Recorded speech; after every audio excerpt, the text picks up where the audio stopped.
Variably, if you're being like lied to consistently about what's really happening and you hear like the other side of what's happening and that resonates more with you, ultimately I think that's a positive thing, right? Because if we don't know what's actually going on, we can't fix the problem. And you could argue that like a lot of the lies and deception is to keep people from fixing the problem by thinking the problems are all other things. But it is depressing to have to confront that disconnect between what you thought was going on and what's actually going on. But ultimately, you have to remember too that the reason so much effort and money is poured into deceiving us, it's because we have the power to change it.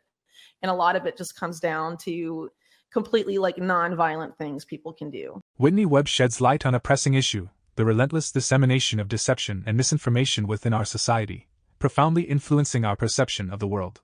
In an era characterized by rapid technological advancement, we confront the distinct challenge of distinguishing truth from a vast sea of falsehoods.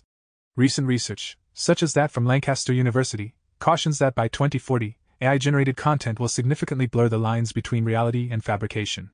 This aligns closely with Webb's assertion regarding deliberate attempts to mislead the public. Why does this matter within the realm of blockchain and cryptocurrency? Because these technologies are fundamentally grounded in principles of transparency, decentralization, and truth. In a landscape where information can be easily manipulated, the immutable and transparent nature of blockchains serves as a beacon of trust and dependability. It's crucial to recognize that our comprehension and actions today shape the trajectory of both technology and society. Before we continue with the rest of the video, do check out daily 5-minute crypto newsletter with all the latest crypto and Bitcoin news. It's a fantastic analysis of on-chain crypto data and breakdowns, and the best part is it's absolutely free. They'll cover expert predictions, breakdowns of on-chain crypto data, and any breaking news you need to know, all in a nutshell. Click the first link in the description and enter your email to join over 50,000 others in becoming a better crypto investor right now. Divesting from certain companies, specifically, lately I've been talking a lot about divesting from big tech as much as possible, just because of like where a lot of those big tech billionaires in the national security state they're completely fused with at this point are taking us. They're a lot of what they are trying to do is entirely predicated on us remaining dependent specifically on their technology, when there's a lot of open source alternatives and like other like tech companies or developers that could be supported to develop alternative infrastructure. Like we don't need their tools, and those tools can be made differently, as an example, right? I know people sort of like can feel black pilled, I guess, when being confronted with this information. But ultimately, I think part of the reason things have gotten to the point they are now is that for so long, so many people didn't want to have to confront that disconnect between the reality we're told and what reality like actually is, like what's actually happening. Just because, people have been so willing to like outsource stuff to the government or the private sector or whatever, and not really follow up on it and just assume it's working the way it should. That there a lot of malfeasance and corruption has been allowed to entrench itself and grow, and that obviously has to be confronted at some point, or it will just keep growing until it completely takes over and destroys everything. And we obviously can't have that happen. So you have to identify the problem to fix the problem, and you have to realistically assess not just what the problem is, but what you can do about it. There's a lot of people, psychologists specifically, that work for, the public relations industry or propaganda arms of governments, for example, or intelligence agencies, that have studied very closely how to manipulate human behavior with technology. And I think when you consider that like a lot of social media companies have their origins with intelligence, or if they didn't at the beginning, they certainly do now. And how they know that, the like news feeds on social media can be used to manipulate people's emotions, or manipulate how people perceive events and reality. They leverage that.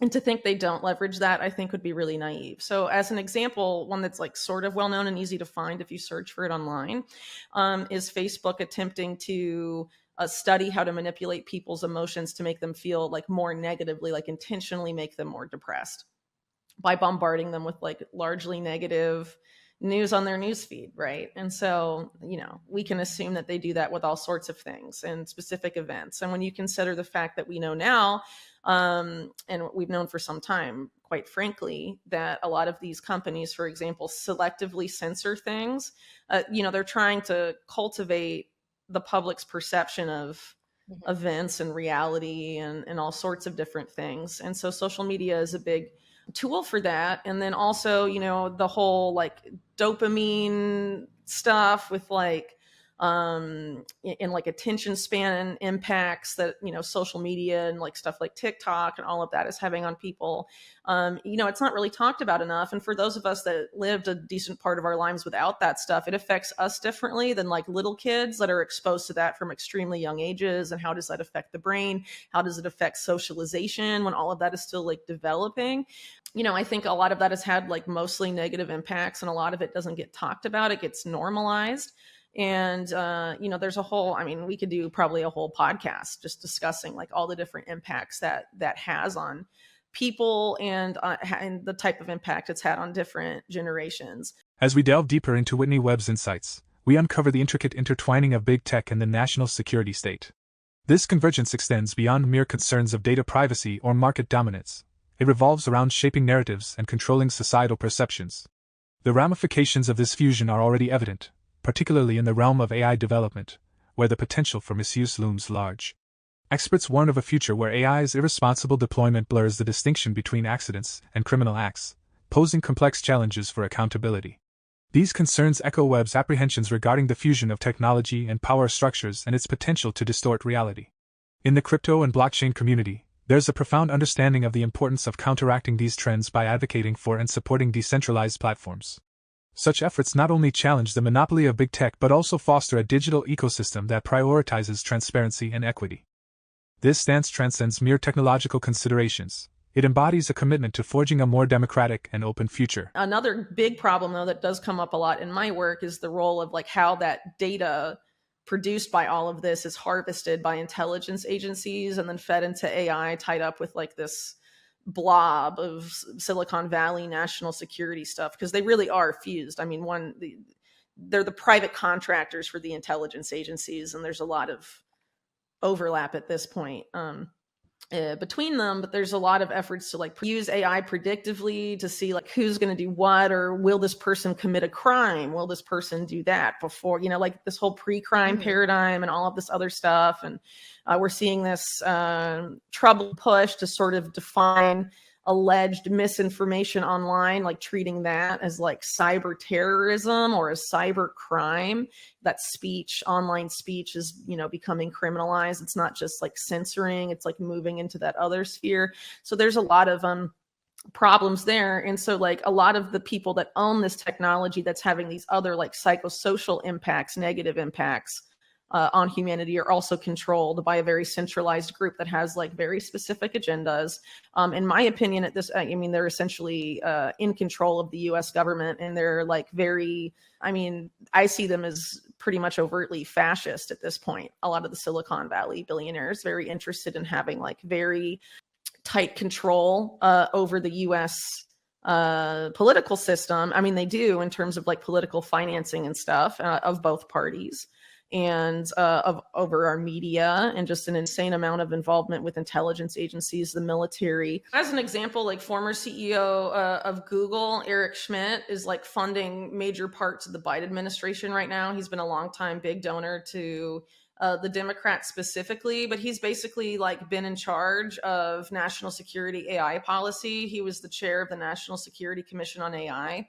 And if you like read the book he wrote on AI with Henry Kissinger, he basically describes as his like mentor on this stuff. It discusses a lot of these trends and talks about basically how AI is going to essentially, they don't call it a neo-feudal society, but they basically talk about how it's going to stratify society into two classes. And basically the people who like program and maintain and direct the objectives of AI will be in like one class. And then there's this large underclass that AI will act upon, and they won't understand what AI is doing to them. And they also say that people that become dependent on AI for decision making, for writing, for communicating, all sorts of stuff, will become cognitively diminished. And I mean, we can already sort of see it happening to an extent with like how massive generative AI has become with like GPT, for example. You know, the whole idea that people have known for a long time, if you don't use it, you lose it. So, you know, if you're a writer, for example, you use ChatGPT to write some stuff for you.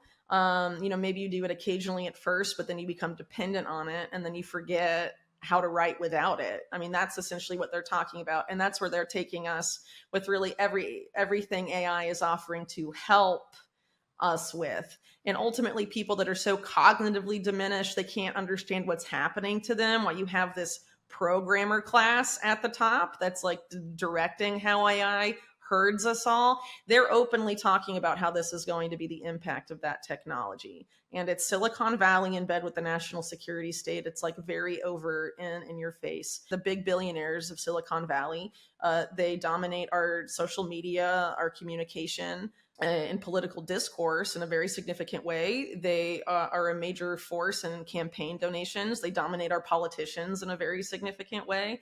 And like Eric Schmidt specifically too is like funding all these guys in the Biden administration and controlling the science and technology policy of the Biden administration, directly funding people in the government, which is totally illegal, but it's happening anyway. Like you can have Politico do like 3 exposés on Eric Schmidt doing that, and there's no accountability from like oversight offices in the government. They just don't do anything about it. They even tell Politico it's bad and nothing happens. I mean, that's mental. That tells you that we've like crossed the Rubicon, just people haven't realized it yet. You know what I mean? And if you define fascism as, you know, corporatism, like a fusing of the private and public sector, like we are there, when especially, and you can see it with the Silicon Valley stuff. Like it's not good. The possibility of a technology-driven class divide is not merely a speculative notion. It's an impending reality that we are steadily moving towards. Experts caution us about a future where a small elite may wield control over AI and its objectives, while a vast underclass remains at its mercy, unable to grasp or influence its consequences.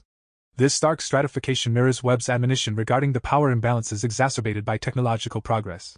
In the realm of crypto and blockchain, these apprehensions underscore the significance of decentralization. Blockchain technology offers an alternative path diverging from the centralization and domination depicted in these grim forecasts. It's a path where power is decentralized, transparency is inherent, and individual autonomy is safeguarded. For more Daily Dose Crypto news, check out these 2 awesome videos on your screen. Click now and we will see you on the next video.